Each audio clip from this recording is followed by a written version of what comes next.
In this video, we are going to learn the concepts of looping, and we are going to use a simple program to start with, that is program to input two values from user and print all values in between them. So we have to ask user to input two values.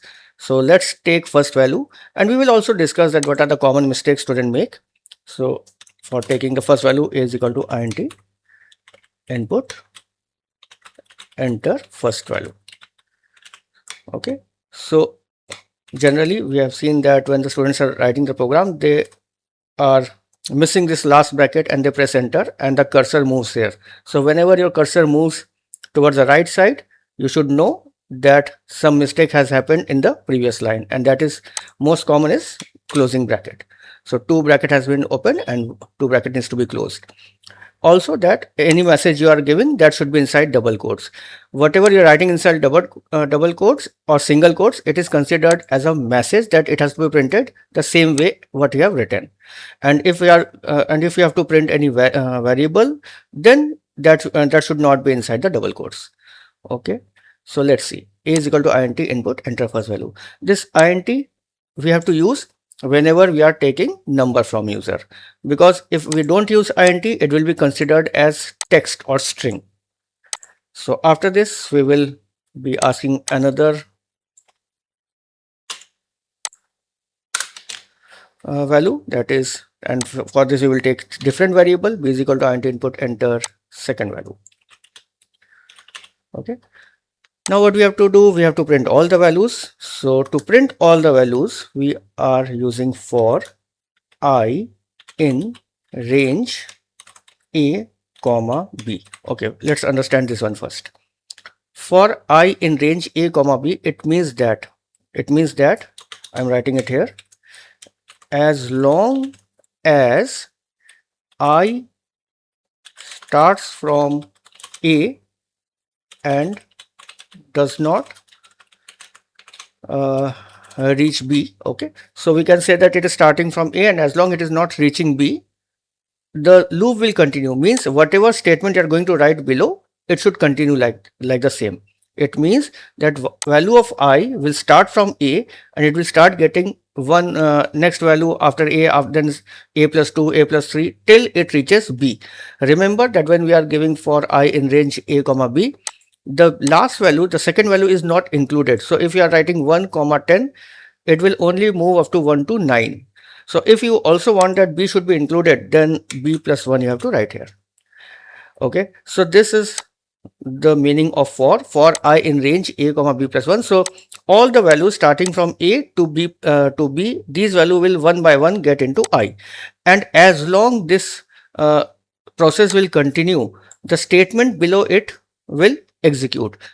It means that as long I is not less than as long I is less than B, as long I is not greater than B, it will continue. Okay, so as long I is less than B, so whenever you are doing looping, you have to put colon here. Colon indicates that this statement is not complete by its own. So there are some parts. There is a part of statement which will be continuing. So we have to write from here. Now see, the cursor has come here. It means that this statement belongs to this statement. It is under this statement. Okay, till here all these three statements are individual and independent, but the next statement which what we are going to write is going to be a dependent statement, and it should come inside for. So what we have to do, let's see, we are going to print I here,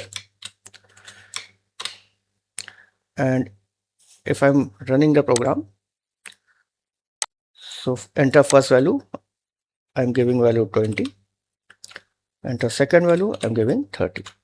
So all these values 20, 21, these values are printed here. Okay, now let's add something more in it, that if we want that it should print 20, 22, 24, then we have to give the step value. Step value means how many steps you want that I should take. Means after A, it should move to A plus 1 or it should move to A plus 2. So if we give step 2, that means it will always taking 2 steps at a time. And running this program, 20, 30, and you can see 20, 22, 24, 26 up to 30. Second program, we can just extend this program. That suppose we want that we have to print the sum of all the values. We have to print the sum of all the values from 1 to 10 or whatever two numbers user enters.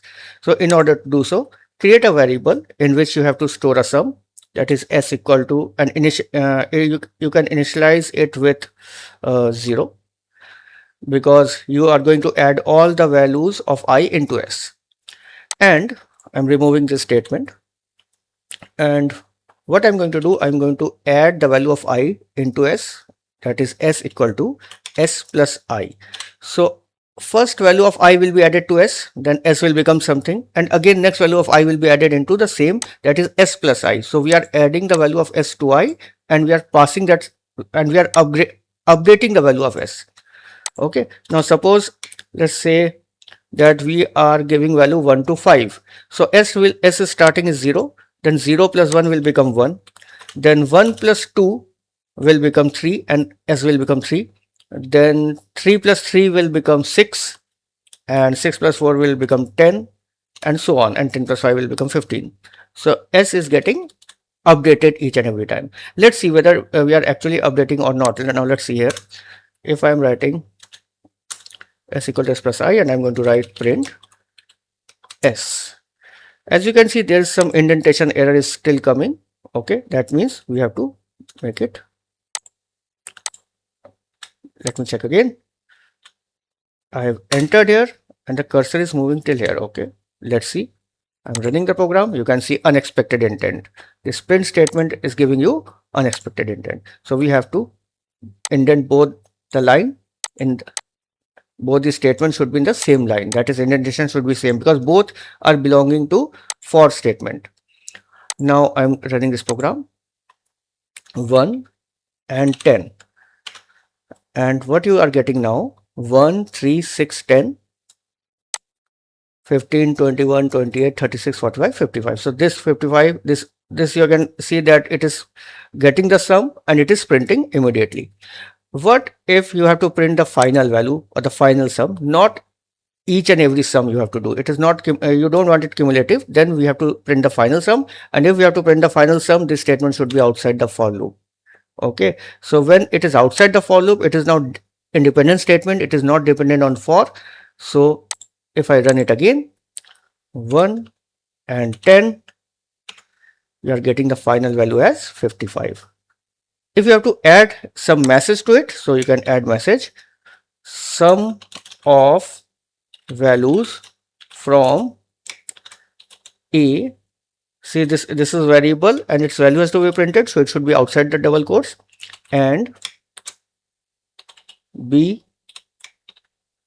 double quotes is comma. So after every set of statement, after every statement means sum of values, I have put comma, because this is separate from this. This is a variable, and again a message is coming, so these needs to be separated by comma. So let's see. So the message is sum of values from 1 and 10 is 55. So sum of values from 1 to 10 we can make it. Okay, 1 to 10 is 55. 1, 10 is 55. So I hope this concept of looping is clear. So we can practice some more programs on the same concept. Okay, so that's all for this. Thank you.